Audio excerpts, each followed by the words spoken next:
সাকিব ভাই, আপনার থেকে কোনো প্রশ্নের উত্তর পাওয়া আর হচ্ছে কি বলবো, একটা মাটির ব্যাংকের এরকম ঝাঁকাঝাঁকি করে কথা বলানোর চেষ্টা করা প্রায় সমান।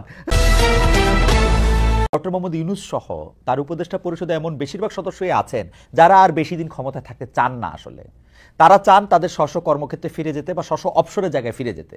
তো তাদের চাওয়া তো আসলে লম্বা সময় থাকা না। আমি গণতান্ত্রিক মানে গণতন্ত্রের অনেক বড় একজন চ্যাম্পিয়ন, গণসংহতি আন্দোলনের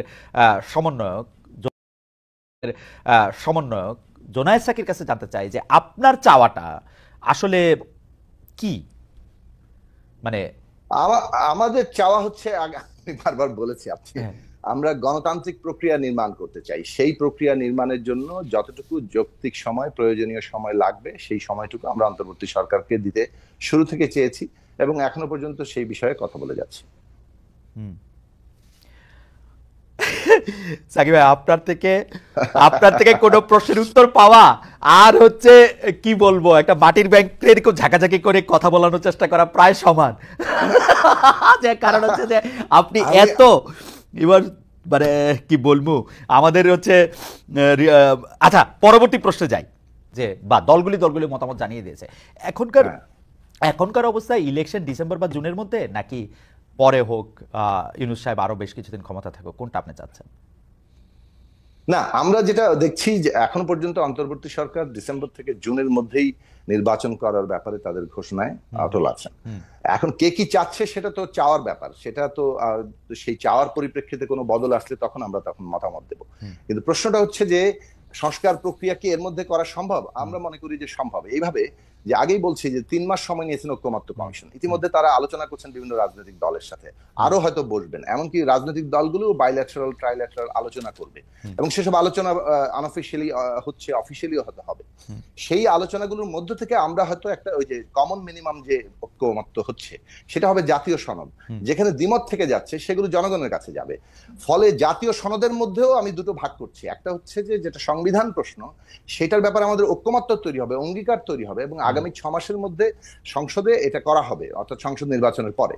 কেন এটা সম্ভব? কেননা সমস্ত প্রিপারেটরি কাজগুলো কিন্তু আপনার এই বক্তব্যটা আমি পুরোপুরি বুঝতে পারছি। তার মানে আপনি বলতে চাইছেন যে আপনি যেটা বলছেন যে 6 মাসের মধ্যে হবে না, মানে প্রিপারেটরি কাজগুলো কিন্তু সব সম্পন্ন করা হয়ে গেছে কমিশনের মাধ্যমে এবং এগুলো রাজনৈতিক দলগুলোর দিক থেকেও প্রস্তাব আকারে আগেই ছিল। আপনি যদি সংসদ দিয়ে না করেন তাহলে তো এটা আপনি নির্বাহী আদেশে করবেন, এটা তো একটা মাত্র সিগনেচার দূরে। এবং আপনি যেগুলি বলছেন যেগুলি ব্যাপারে কারো কোনো দ্বিমত নাই, এরকম 2-4টাও আছে কারো কোনো দ্বিমত নাই, তো সেগুলিতে একটা সিগনেচার দিয়ে দিলে হলো। এটা তো 1 মাসও লাগার কথা না আসলে, কারণ এগুলিতে আসলে কাঠামোগত কোনো পরিবর্তন করতে হবে না। এই সাংবিধানিক পরিবর্তনে কাঠামোগত কোনো পরিবর্তন নাই, যেগুলির ব্যাপারে ঐক্যমত্য আছে। কাঠামোগত স্ট্রাকচারাল পরিবর্তন আনতে হবে। কারণ আমি দেখলাম যে আসলে সংসদের আইন বা বিল নিয়ে আন্ডারস্ট্যান্ডিং এ মানে এক একজনের এক এক রকম আছে। যেমন কেউ মনে করেন যে 70 অনুচ্ছেদ কাজে লাগাতে হবে, শুধু অর্থ বিলের ক্ষেত্রে 70 অনুচ্ছেদ কাজে লাগবে না। এখন সরকারি সব বিলই যে অর্থ বিল, এইটাও তো একটা মানে বোঝার ব্যাপার আছে অনেকের, তাই না? মানে আমি আর সুনির্দিষ্ট করি, যেমন ধরুন আমরা যখন 31 দফা নিয়ে আলোচনা হচ্ছিল, আমাদের দলগত অবস্থান ছিল 70 অনুচ্ছেদ বাতিল করা হোক।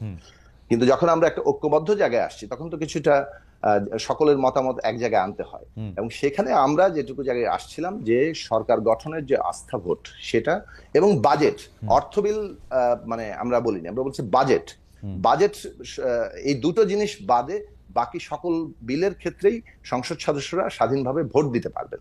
এই যে জায়গা, এটার অনেক ফলাফল আছে। যে ধরুন এর ফলেও রাজনৈতিক দলগুলোর মধ্যে গণতন্ত্র চর্চার একটা গুরুত্বপূর্ণ অগ্রগতি ঘটবে। যেমন ধরুন প্রত্যেকটা বিলে যাতে তাদের নিজেদের দলীয় সদস্যরা ভোট দেন সেজন্য আগে থেকে বৈঠক করতে হবে, তাদের মতামত নিতে হবে, এই সব প্রশ্নগুলো যুক্ত। কাজেই ওই দিক থেকে ধরুন এই প্রশ্নগুলোই আলোচনার বিষয়। যে এখানে যেমন বিএনপির প্রস্তাবে 31 দফায় আছে যে 4টা বিষয় তারা বলেছেন সরকার গঠনে আস্থা ভোট, তারা বলেছেন বাজেট, তারা বলেছেন জাতীয় নিরাপত্তা এবং সংবিধান সংশোধন। তো এরকম আছে। এখন এই বিষয়গুলো নিয়ে আলোচনাটা হবে যে কে কতটা ছাড় দিচ্ছে এবং কোন বিষয়গুলো আসলেই রাষ্ট্রের গুণগত পরিবর্তনের জন্য এবং বিশেষভাবে ক্ষমতার ভারসাম্য এবং জবাবদিহিতার জন্য অপরিহার্য। এখন ধরুন দ্বিকক্ষ বিশিষ্ট মানে সংসদের কথা বলা হয়েছে, এটার ব্যাপারে ধরুন বিএনপিরও প্রস্তাবনা আছে, আমাদেরও প্রস্তাবনা আছে, আমার মনে হয় যে কমিশনের দিক থেকেও প্রস্তাব করা আছে, অন্যান্য দলগুলো তেমন কোনো বিরোধিতার খবর আমরা শুনিনি। কাজেই সেদিক থেকে ধরুন এটা কিন্তু একটা স্ট্রাকচারাল চেঞ্জেস বাংলাদেশের মানে কাঠামোগত এরকম অনেকগুলো কাঠামোগত প্রস্তাব আছে, কিন্তু যেমন ধরেন সাংবিধানিক পদগুলোতে নিয়োগের অথরিটি কি হবে, এই প্রশ্নেও কিন্তু এখনো পর্যন্ত অনেকটা পার্থক্য আছে। আমাদের দিক থেকে প্রস্তাব ছিল সাংবিধানিক পদগুলোতে নিয়োগের অথরিটি হবে সাংবিধানিক কমিশন। ওকে, আমি আমার মনে হয় যে আমরা ওই ডিটেলটাতে আমরা না যাই, মানে সোজা কথা হলো যে আপনি মনে করতেছেন যে যেসব বিষয়গুলিতে ঐকমত্য আছে সেসব ঐকমত্য সম্পন্ন বিষয়গুলি খুব সহজে করে নেওয়া সম্ভব এই সময়ের মধ্যে, এবং যেগুলির ক্ষেত্রে আসলে জনগণের কাছে যেতে হবে সেগুলি প্রত্যেকটা দল তাদের ইশতেহার নিয়ে, তাদের নির্বাচনী ম্যানিফেস্টো নিয়ে তারা জনগণের কাছে যাবে, অর্থাৎ ডিসেম্বর থেকে জুনের মধ্যে থেকে ইলেকশন হওয়াটা এটা সম্ভব বলে আপনি মনে করছেন। এবং আমি সম্ভব বলে মনে করি, আপনি সম্ভব বলে আমরা মনে করি সম্ভব। কিন্তু আমি আকাঙ্ক্ষার জায়গাটা থেকে জানতে চাইছিলাম, কারণ হচ্ছে যে এখন সোশ্যাল ক্যাম্পেইনে আমাদের এখানে আমরা যখন কথা বলতেছি তখনও আসলে প্রচুর লোক মনে করতেছেন যে আমরা পলিটিক্যাল পার্টির থেকে ইউনূসগণ সরকার, মানে ডক্টর মোহাম্মদ ইউনূস পরিচালিত বা এই সরকারটাকেই তারা দেখতে চান। সেই ক্ষেত্রে আপনি কি মনে করেন, বা আপনার কাঙ্ক্ষাটা আমরা একটু জানতে চাইছিলাম যে আপনিও কি মনে করেন যে তার সময়টা একটু? না, আমার আকাঙ্ক্ষার চাইতে আমি পদ্ধতিগত দিকটা বলি। দেখুন, এই সরকারটি গঠিত হয়েছে, যদিও এটা সুপ্রিম কোর্টের কাছ থেকে একটা আইনগত মানে যাকে বলে যে বৈধতা নেওয়া হয়েছে, কিন্তু সরকারের সবচেয়ে বড় শক্তি হচ্ছে একটা বড় গণ অভ্যুত্থানের মধ্য দিয়ে যে অভ্যুত্থানের অংশগ্রহণকারী মোটা দাগের সকল পক্ষ এই সরকারকে সমর্থন দিয়েছে, এবং এই যে পদ্ধতিগত জায়গাটা, ফলে এই সরকারের টেনিয়ার কি হবে সেটা কিন্তু এই পদ্ধতির উপরে নির্ভর করবে। অর্থাৎ যারা তাকে সমর্থন দিয়েছে সেই পক্ষগুলোর ঐক্যমতের ভিত্তিতে কিন্তু টেনিয়রটাও নির্ধারিত হয়। ফলে টেনিয়রের ব্যাপারে বিভিন্ন ধরনের বিভিন্ন রকম আকাঙ্ক্ষা থাকতে পারে। আমাদের আকাঙ্ক্ষা থাকতে পারে আরো কম থাকুক কিংবা আরো অনেক বেশি, কিন্তু আপনার আকাঙ্ক্ষাটা আপনি প্রকাশ করতে চাচ্ছেন নাকি এটা একটা পলিটিক্যাল স্ট্যান্ডের কারণে, যে মানে আপনি ধরেন আপনি চাইলেন যে ডক্টর ইউনূস যথাসময়ে ইলেকশন দেখ, বা আপনি চাইলেন যে ডক্টর ইউনূস আরো বেশি? আমরা তো ধরেন বিভিন্ন মানুষের আকাঙ্ক্ষার জায়গা থেকে অনেকে কথা বলছেন, কিন্তু আমরা তো অন্তর্বর্তী সরকার নিজে কি বলছে সেটার উপরে আসলে আগে কথা বলবো। অন্তর্বর্তী সরকার ইতিমধ্যে একটা মোটা দাগের আমরা যে রোড ম্যাপ আরো সুনির্দিষ্ট চাচ্ছি, কিন্তু তাদের একটা রোড ম্যাপ কিন্তু আছে। এখন সেই রোড ম্যাপ বদল না হওয়া পর্যন্ত তো অন্য কোনো কথা বলা যাচ্ছে না। এক, দুই হচ্ছে যে দেখুন, আমাদের আগ্রহের জায়গাটা হচ্ছে যে একটা পলিটিক্যাল, একজন ব্যক্তি অনেক ভালো মানুষ হতে পারেন, অনেক ভালো দক্ষ হতে পারেন, কিন্তু ব্যক্তির দক্ষতা তার মানে ভালো মানে মানুষ হওয়া কিংবা তিনি ভালো দেশ চালাচ্ছেন এটাই কিন্তু একটা স্থায়ী ব্যবস্থা নয়। একটা স্থায়ী ব্যবস্থার জন্য আমাদের দরকার হচ্ছে একটা প্রসেস বিল্ড আপ করা, সিস্টেম বিল্ড আপ করা।